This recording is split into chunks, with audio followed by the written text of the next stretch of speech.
All children dream. We all have sat back in our kindergarten class in first grade. The teacher comes around asking, what do we want to be when we grow up? Some of us said firefighter. Others said police officer. But some of us said astronaut. We looked up at the sky and dared to dream of dancing amongst the stars. We looked up our entire lives, dreaming of leaving this godforsaken planet. God, that's a little intense. Anything dealing with space, I'm all ears, and I've always been this way. My dreams of being an astronaut are dead and gone, but the fantasy lives on in my head, and I chase this fantasy. Well, I have chased this fantasy for as long as I've been living.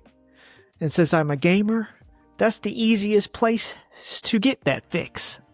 So, in high school, when I heard whisperings of a game called Star Citizen, it piqued my ears. Mm-hmm. Now, at the time, I'm a teenager, I'm broke. I don't have the money to spend on a PC in order to play this game, and even at that time, this game was it was its bare bones. But the concept was interesting.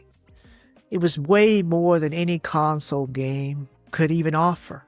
Highly detailed spaceships, highly detailed armor and suits that you could actively wear, switch them inside and out, customize your character, helmets that you can take on and off. Spaceships that you can fly that actually they take time to learn. You can't just hop in. There's knobs, switches, things to toggle, buttons to press. The things we all love, the details that are needed in games like this to push the immersion forward. Star Citizen was that game. It is the game that inspired me to actually want to start looking at playing on a PC. And eventually I got one. And there was 2 games that I knew I had to play on this PC. One was Cyberpunk, because I just knew Cyberpunk wasn't going to work on a regular console. I just knew from what I was seeing that game was not going to function whatsoever on a console. So I had to have PC for that. The second one was Star Citizen. That was the second install on my computer. Gosh. Not even malware protection. Star Citizen. That's what I was looking for. And I fired her up. And I played. And I got frustrated. Yeah. Because yeah. Because I didn't know much about this game. And I definitely had not done any research on startup. And I've always been that way when it comes to games. I'll always say, oh, I'll figure it out. It can't be that bad. Mm-hmm. It was that bad. Done.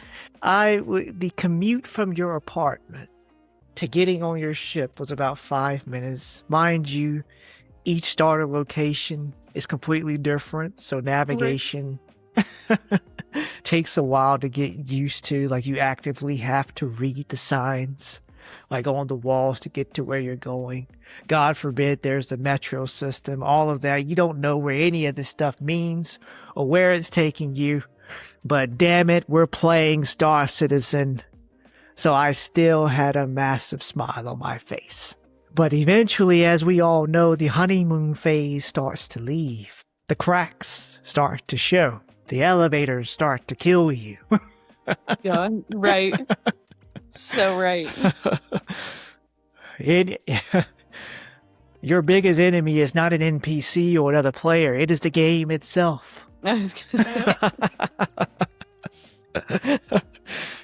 This game actively means to kill me.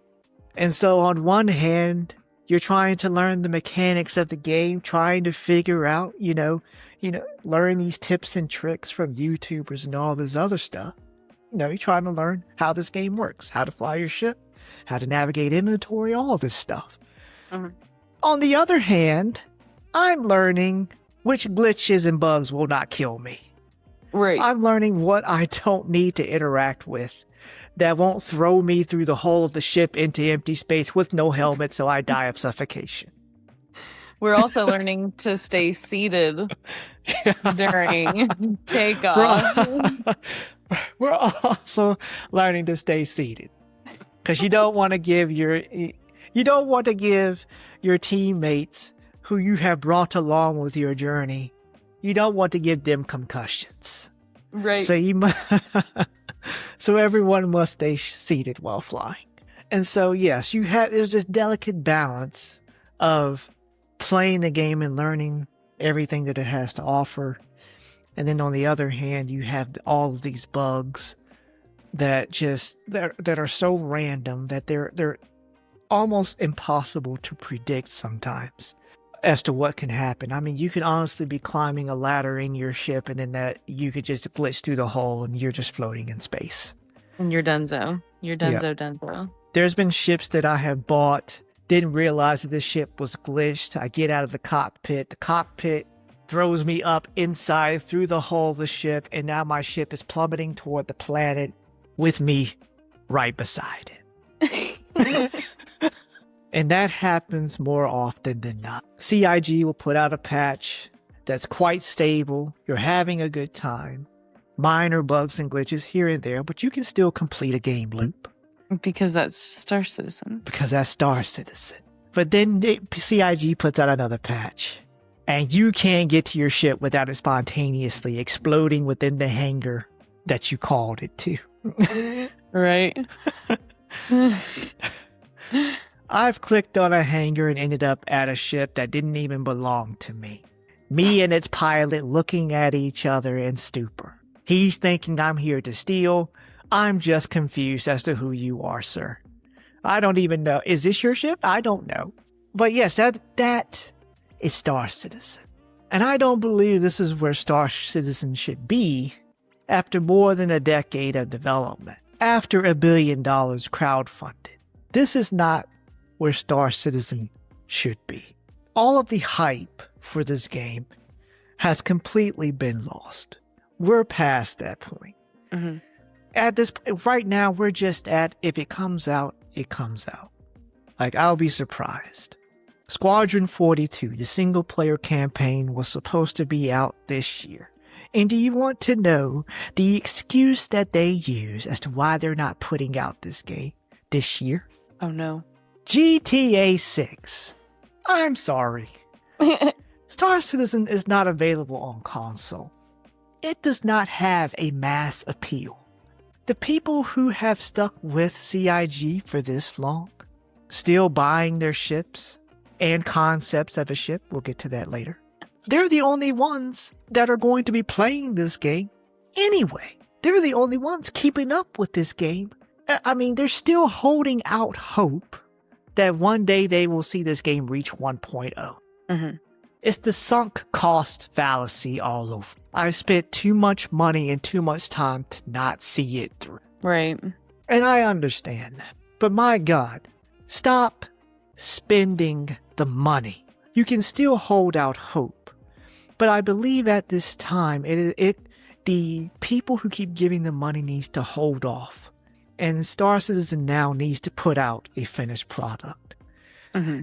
Because this game Squadron 42 was supposed to be released in 2014. We're way past overdue, if you haven't noticed. Literally 14 years. Yes. And please, Snow, can you fact check me on that? Because I would like to be right. Squadron 42 was announced when? Is that what I'm asking? I want to know when it was originally supposed to launch. But I believe I'm on the money. Regardless, we're 10 years over the mark. And every year we get a new Citizen Con where new features are shown, things we're supposed to be getting excited about, and yet we cannot get a finished product. I can't find anything on when it was originally supposed to be. Well, that sucks. Really. Everyone keeps saying 2023, 2024. Like, there's lots of different results for this. That's a lie. That's because it's never going to be released. That somebody is erasing the truth. And here, they're covering it up.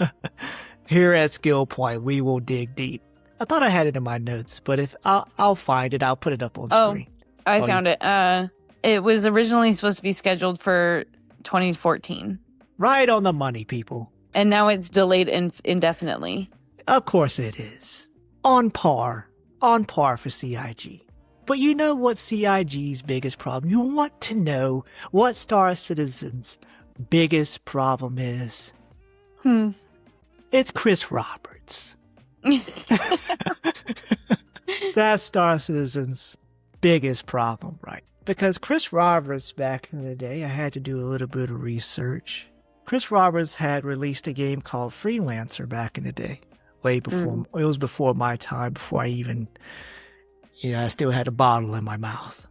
But regardless, Freelancer was well received back in the day. He also made another game called Wing Commander.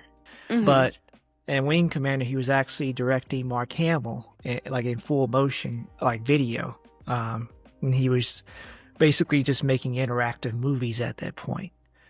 So Chris Roberts has always wanted to he's always been interested in movies and like film as a whole, and combining gaming with like the storylines and all this. This is right down his line. So it makes sense as to why he wanted to make something like Star Citizen and Squadron 42 as a whole.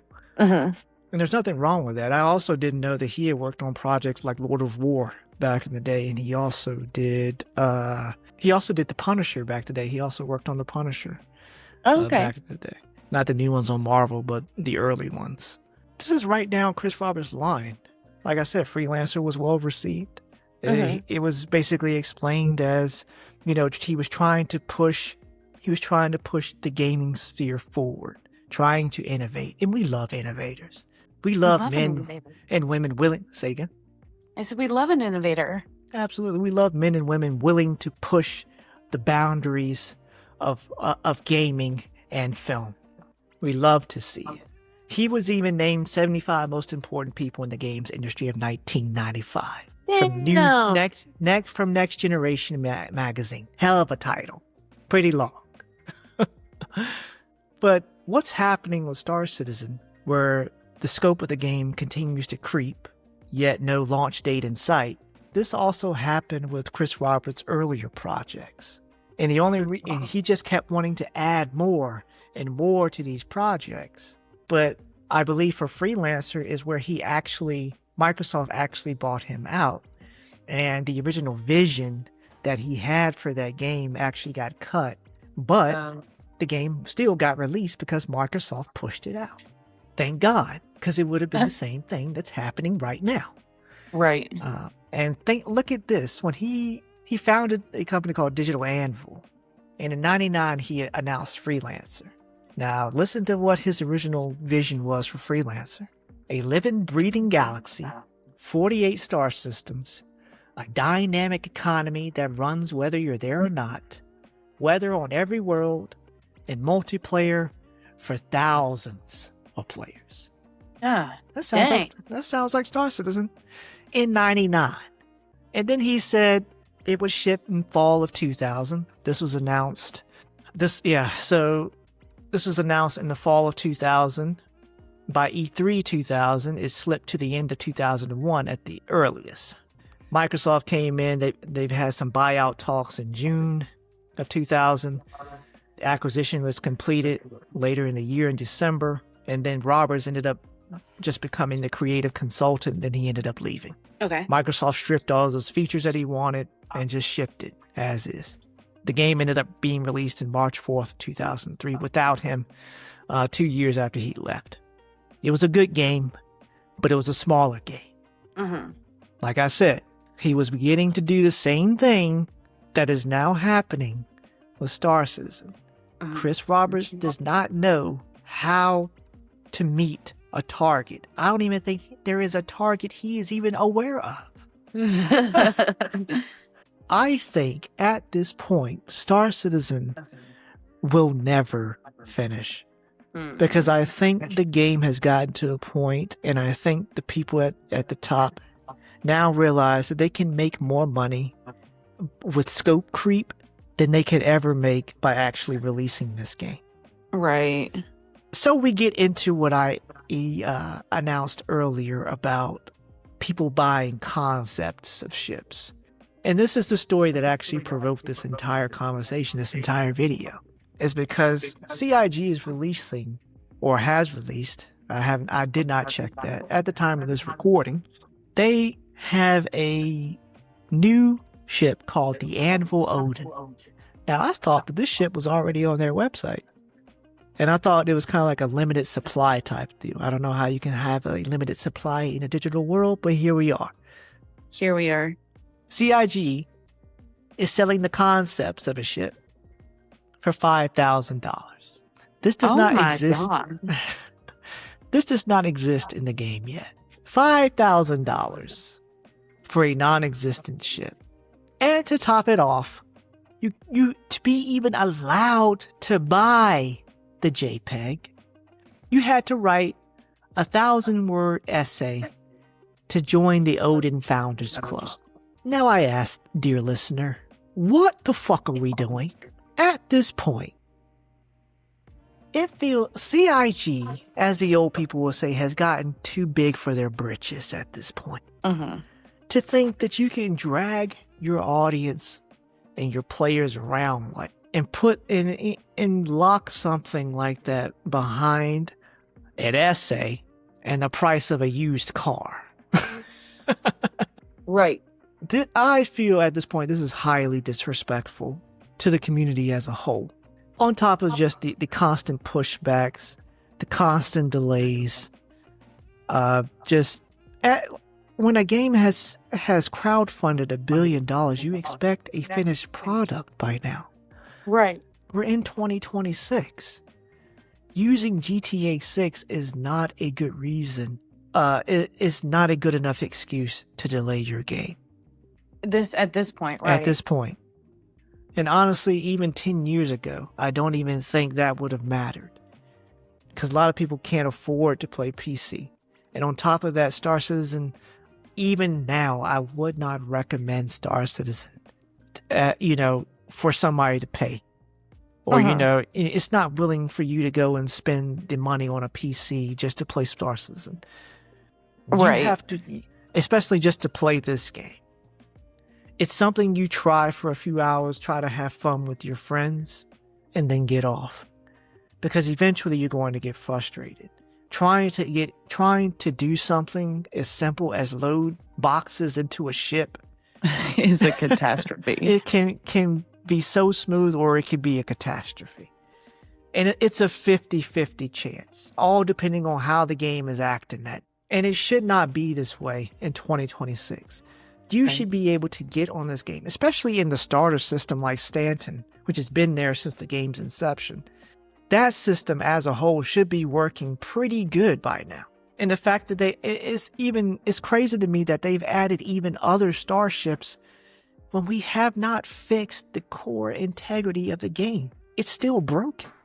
Why are things continuing to be added when the foundation is so cracked? Why are ships still being added? Right. My God. Like, I know Helldivers get us a lot of flack, for being as broken.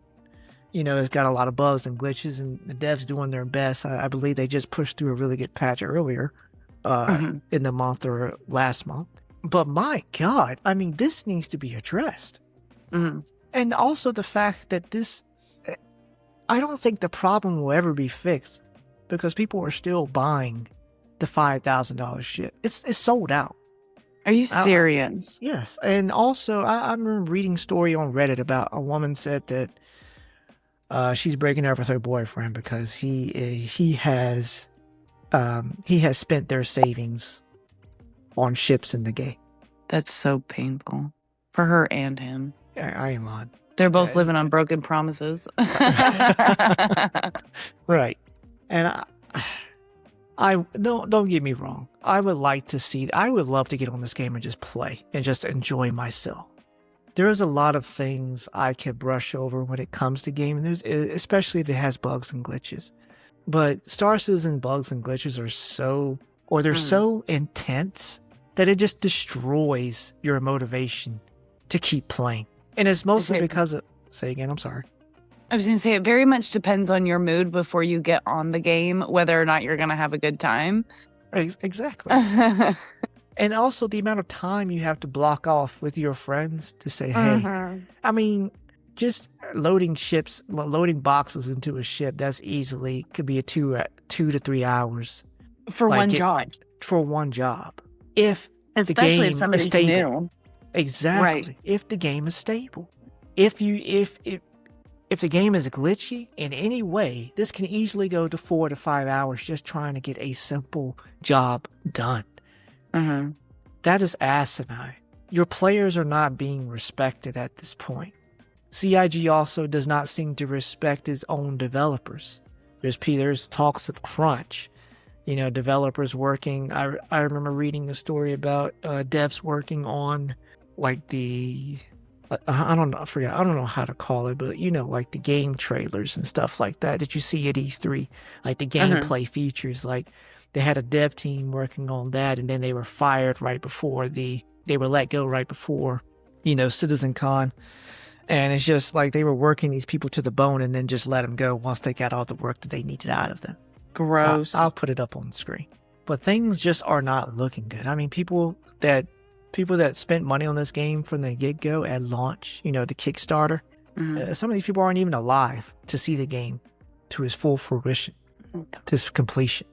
But honestly, to wrap all this up, judging by how Chris Roberts has acted in the past, unless somebody comes in, you know, tries to buy them out and actually tries to push this game out, and they actually have to do that, they have contractual obligations at that point, I don't see this game reaching an end at all.